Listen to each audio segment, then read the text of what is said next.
Welcome to the ACC Panic Room alongside Lauren Brownlow. I'm Joe Ovies. NC State and Carolina played last night. Carolina with a interesting win against Boston College where they shot below 30% for the game. That is literally the nicest thing you could possibly say about that game. Yeah, we'll get to that in a second. And NC State played a very NC State game against Notre Dame where they went through an unfortunate scoring drought, taking way too many jumpers. Hoping the best was going to happen. The best did not happen for NC State, but we've kind of seen that out of the Wolfpack, which gets me to Saturday, Lauren, where here I am embracing the chaotic energy that will be Saturday in Chapel Hill, because these are two teams where neither fan base is confident about their team getting a win. Like State fans are like, I've seen this before. Carolina's bad. They're still going to beat us. It's funny. I got text from my college roommate yesterday, and she's like, should I be emotionally preparing myself for this already? Yep. And she's like, she goes, oh no, we're honoring Roy. And I was like, you're looking at this the wrong way, but okay. Yep. And of course, do you think it's lost on me that they're honoring Roy for the State game? This is just the best. Roy has been at every home game all year. Not like they couldn't have done it. I love this about Roy. And yes. I know most of you State fans secretly or openly sometimes also love this about Roy, that he properly hates you the way that he should. Yes. And I love that. The moment I saw that, I was like, oh, that's beautiful. And that's Roy. That is Roy's doing. There's no one can tell me different. Because I bet you they were like, let's do it for the Duke game. And he was like, no, we're doing it for State. I own those guys. So yes. So just, and this is why I love this matchup. You know, I get that the Duke Carolina game is the national rivalry and everybody gets in their feelings about that stuff. But if you want to feel alive, like if you want to feel a little, to have the hate flow through your veins, this so one gets petty. It's great. I love it. These games have such a distinct feel at both places. And I'll be really curious to see like how it's going to feel for the first time in a while without Roy, because there was this feeling almost in that building of like this weird inevitability on both sides, right? Like I feel like Carolina fans always felt like they were going to win. State fans always felt like they were going to lose, the ones that make the trip. And even the players seem to feel that way after a little while. Mm-hmm. But this isn't the State team we've seen for the last couple of years. It's a tough group. They fight hard. This isn't a super confident Carolina team right now. They'll be on their fourth game in a week on Saturday. So who knows? But it's just, that'll be interesting. It's like, have the dynamic shifted? And I think we're going to find out some about that, because it didn't seem to matter what kind of team Carolina had or what kind of team State had in the past. Carolina was going to win when Roy was there, but Roy's not there except for being honored at halftime or whatever. So about this Tar Heel squad, they have not played great the last two games. You were being very kind. Well, Virginia Tech and Boston College, they have not played to a level that you would think would be winning basketball, except they have won these games. And, Jones Angel had this stat last night where Carolina's played 3,143 games in its history. The 29.1% they shot from the field tonight is the lowest in a victory, ... ever. Yeah, I think it passed William and Mary in 1957. They shot like 30%. Let's also put in the context that what they scored last night to win a basketball game was 100 points fewer than what the Hornets put up in a professional basketball game.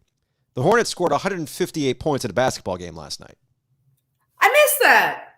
158 points. See, I actually had access they outscored by themselves. I had access to Bally last night, and it wasn't even on Bally. This is was it? No, that's they were on Bally South or whatever. No, both games were on Bally last night. Okay. Both college games. So. Yeah, but I know both college games were on Bally last night. So, yeah, it took me a second to be like, wait a minute, where are these games? And then we finally watched them. But you know what? We can sit here and we can cringe at what North Carolina did last night in a win. I needed an eye wash after that. That's for sure. But you know what, though? I'm kind of like, speaking of energy, I kind of want to, like, bring the energy of George, British Tar Heel, who we talked to this week on 99.9 The Fan. He's from Norwich, England. Norwich.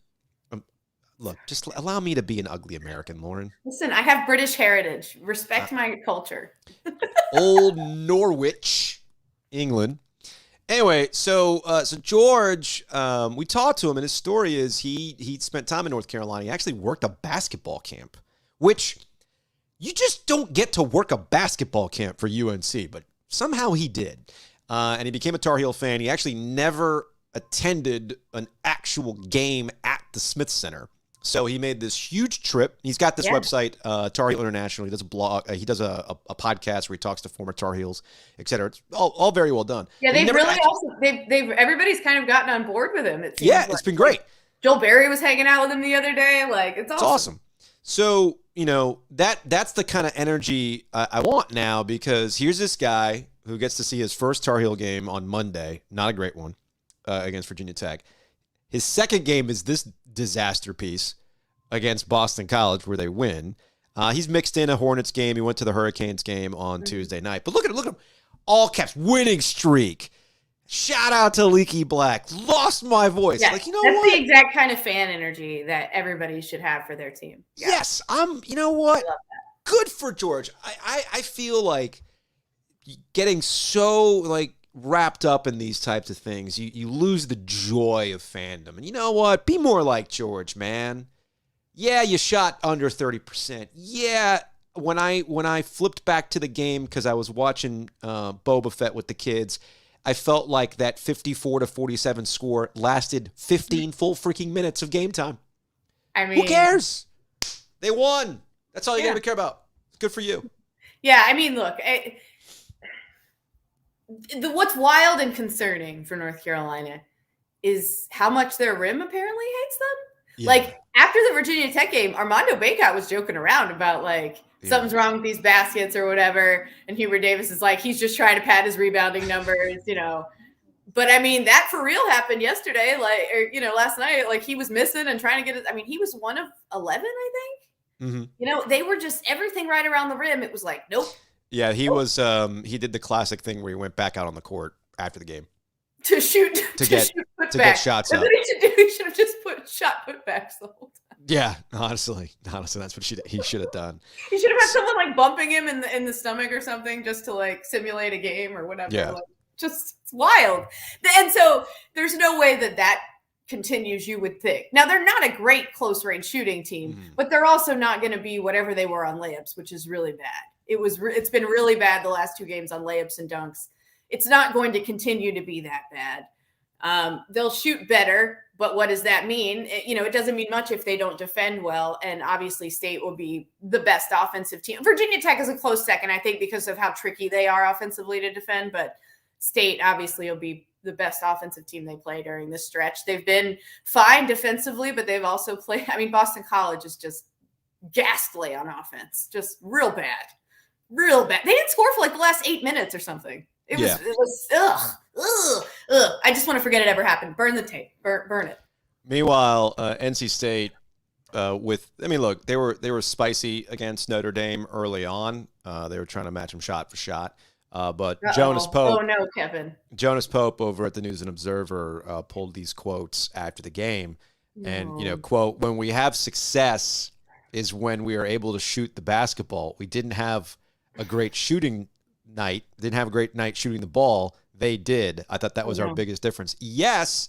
Oh no, he dropped. Got to make shots. As our great basketball philosopher Sidney Lowe, former NC State coach, once said, # gotta make shots. Now look, I'm not bringing this up to make fun of Kevin Keats, because he's right. The game of basketball is predicated on you making shots. Mm-hmm. And unfortunately for NC State, the consistency of making said shots is elusive for them. So they're at the halfway point. NC State specifically is at the halfway point of the conference slate, right? And at this point, I know what I'm getting out of the Wolfpack, and you have to kind of understand their defensive deficiencies because of their roster and because of who they are. They're not getting rebounds. You know why they're not getting rebounds, Lauren? Why? Because they don't got big dudes. Okay. Yeah. So So they're But depleted they've been a on really that good front. offensive rebounding team even without that. But yeah. Right. Still. So it's making matters even worse by not having the bodies. All right. Manny Bates would help. Even having Ross would help. But these guys are hurt. Okay. And the guys that they do have are slowly coming along. They're basically playing. They're playing right now crucial minutes when that's probably not where they should be. Got it? Okay. And then you also kind of get into the nature of who they are, and that is they're not a consistently good defensive team, which obviously has to play into how they want to play offensively. Yeah, and I mean, they're not unlike North Carolina, right? In that they have 3 or 4 guys that if like 3 out of the 4 of them play well, they can beat anybody. But if like 2 of them play poorly, they're not going to. You know? So they need Sebron. And Sebron did it late last night to make things interesting. Yeah. Terquavion Smith, though, was 1 for 9, 4 points. He had a rough night. Yeah, he had a rough night. So it really is that simple. But the one thing about State, unlike Carolina, is that I can come away, even in a loss, and there's been a lot of them from NC State, I can come away from a loss with NC State and go, you know what, though, guys? You tried. You tried. It's almost like I treat NC State like I would treat my own children in youth sports. They just kept trying to rally. Yeah, like I mean that was them last night. Like even when Notre Dame's up like 10 with like 4 minutes left, they're still fighting. Hey, the Duke game. The Duke game is the biggest thing to me. Yeah. Duke has a and we'll close on Duke, but Duke has had, from what I've seen so far, a little front runner energy to them. Okay. And that's why the Carolina does too. They just aren't good enough to overcome it. That's a problem. Duke is. Carolina's not. Duke is good enough roster-wise to overcome some of their front-runner issues. Yes. And you saw that front-runner vibe happen against Wake Forest. You saw that front-runner vibe happen against NC State at Cameron Indoor Stadium. But as much as they tried to demoralize the Wolfpack in that game, NC State still plugged away and made it a single-digit game. They knew they were going to lose, but they didn't quit. Carolina, with their front-runner issue, once they realize they can't overcome that issue, you see them just wilt. And that's what I think is going to be interesting about Saturday between NC State and Carolina. Carolina might go out there inspired by Roy Williams' troll job and go out to a 15-point lead for all I know, right? Yeah. I mean, we've seen this movie before with NC State. They go there and things don't work out. But every indication about this Wolfpack team is they'll forget it, they'll hit some shots, and make things interesting. How does Carolina react to that? Right. That's my question too, and that's why I'm really curious to see what the dynamics like in this one. And you know, if State gets beat by 20 plus, I think that we could agree that would be a disappointing. Oh, I would be shocked if that. I would be really shocked. But again, if they do, maybe there is just something to this dynamic right now that hasn't quite shifted just yet in terms of State going to Carolina. I don't know. Yeah.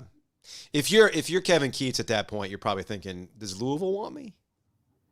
Because you probably got to go at that point. Like, just a I don't know that Louisville would win any friends with that hire. And probably not. Probably not.